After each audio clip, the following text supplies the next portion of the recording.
Alors que les avenues de Paris se muent en une scène effervescente de fureur collective, c'est le décès dramatique d'El Hassan Diarra, un migrant originaire de Mauritanie, survenu à la suite d'une interpellation violente durant la nuit du 14 au 15 janvier, qui a allumé la mèche.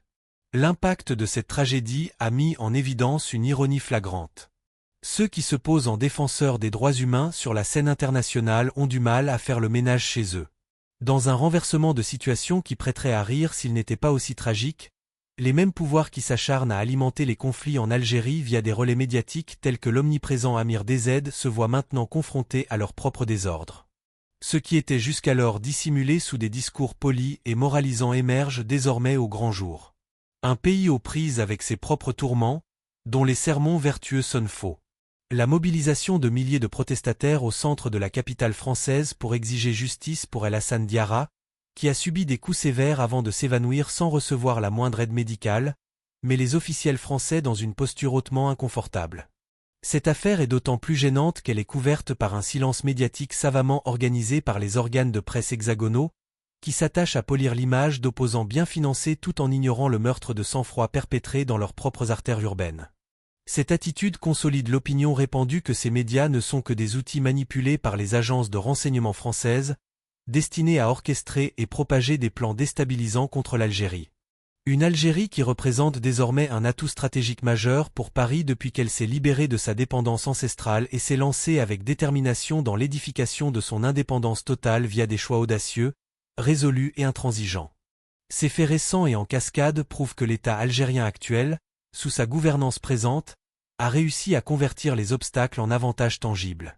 Tandis que Paris essayait d'utiliser la figure d'Amir DZ comme outil de chantage politique, les voiles se sont levés, exposant cet individu comme un simple pion obéissant au service d'entités étrangères visant à ébranler la nation algérienne.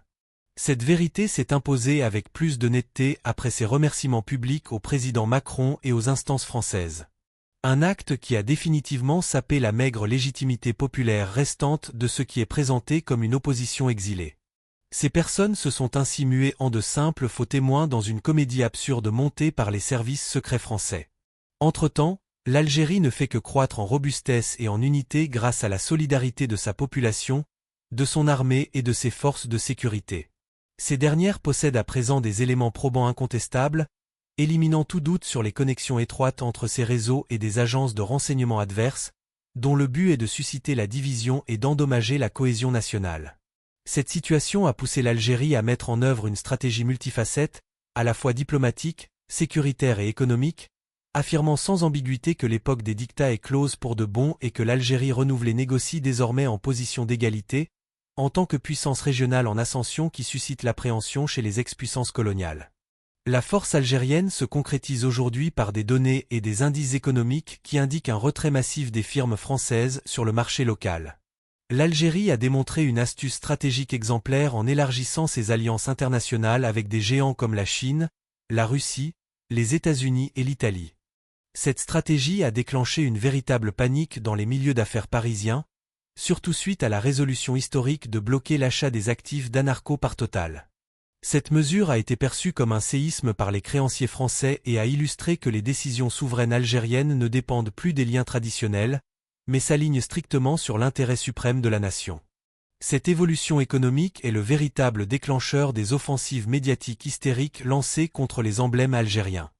La France s'efforce frénétiquement de reconquérir une emprise évanouie en mobilisant ses relais médiatiques après avoir manqué de ralentir l'essor maritime et commercial algérien. Cet essor a été précisément détecté par les autorités compétentes en Algérie et a suscité une riposte ferme et résolue. Tout ceci démontre clairement que les liens bilatéraux ont franchi un seuil irréversible où la mentalité de suprématie coloniale se confronte directement à la réalité d'une puissance régionale naissante qui repousse fermement toute tentative d'interférence ou d'imposition. La rage qui s'exprime actuellement dans les rues de Paris, accompagnée de cris comme « la police nous assassine », reflète précisément la crise éthique et politique profonde qui secoue la France. Pendant ce temps, l'Algérie reste inébranlable et tenace face aux orages.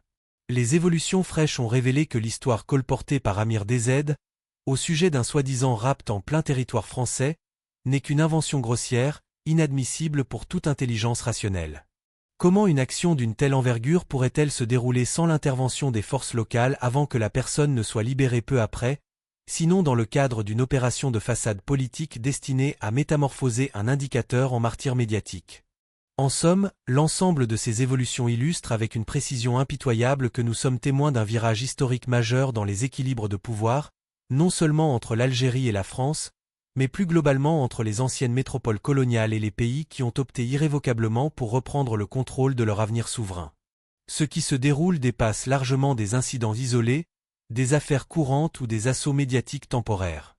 Il s'agit d'un affrontement entre deux conceptions du monde diamétralement opposées. Celle d'un système ancien basé sur l'interventionnisme, la tromperie et la suprématie masquée, et celle d'un nouvel ordre mondial reposant sur l'indépendance, le respect réciproque et la sauvegarde des intérêts nationaux sans inhibition ni allégeance. La France, qui se présente depuis des lustres comme une professeure universelle en droits humains, démocratie et liberté publique, se heurte aujourd'hui à ses propres incohérences intemporelles, dénudée par la fureur populaire qui gronde dans ses avenues et par l'érosion graduelle de la fiabilité de son prêchi-prêcha moralisateur sur la scène mondiale. Les hurlements de contestation qui retentissent à Paris, Marseille ou Lyon ne sont pas de simples exclamations passagères.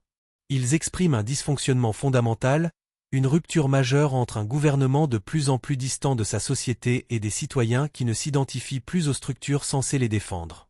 Cette vérité, habilement cachée sous un glaçage médiatique sélectif, explose maintenant en pleine vue, rendant obsolète tout sermon paternaliste envers les autres États.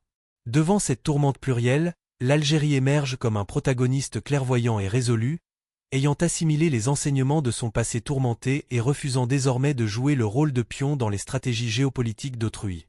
La sagesse politique affichée par l'État algérien se traduit par sa compétence à prévoir les manigances adverses, à les contrer avec calme et à les convertir en moyens de consolidation intérieure. Loin de succomber à l'incitation ou à l'escalade rhétorique, l'Algérie a préféré la voie de l'initiative tangible, du renforcement institutionnel et de l'affirmation tranquille de ses orientations stratégiques, prouvant qu'une souveraineté authentique ne se déclare pas mais se bâtit au quotidien.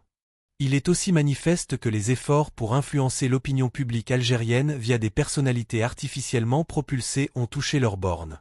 Le discrédit qui accable ces prétendus dissidents basés à l'étranger n'est pas dû à une répression quelconque mais résulte logiquement de leur propre incohérence, de leur partenariat douteux et de leur déconnexion absolue des enjeux véritables du peuple algérien. En s'affichant publiquement sous la tutelle et la faveur des pouvoirs étrangers, ils ont eux-mêmes scellé leur fin politique, révélant leur fonction réelle d'intermédiaire et d'outil au service de programmes sans lien avec les ambitions populaires. Simultanément, la vitalité interne algérienne se renforce par une unité nationale accrue et une sensibilisation collective amplifiée. Le citoyen algérien, enrichi de son héritage historique et des efforts des aînés, manifeste une maturité impressionnante devant les tentatives de subversion. Il réalise à présent que la protection de la souveraineté n'incombe pas seulement aux organismes publics, mais représente un devoir commun exigeant vigilance, jugement et participation au projet national. Cette vigilance citoyenne constitue l'un des boucliers les plus robustes contre toute ingérence venue de l'extérieur. Sur l'arène internationale, l'Algérie s'affirme graduellement comme un intervenant fiable, honoré et entendu, dont les stances s'appuient sur une analyse pragmatique des dynamiques globales.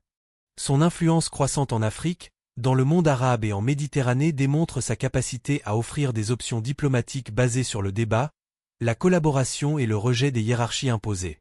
Cette posture affirmée perturbe inévitablement ceux qui s'étaient accoutumés à voir la zone comme un domaine d'emprise incontesté, mais elle s'inscrit dans l'évolution logique des relations internationales à l'ère de la multipolarité.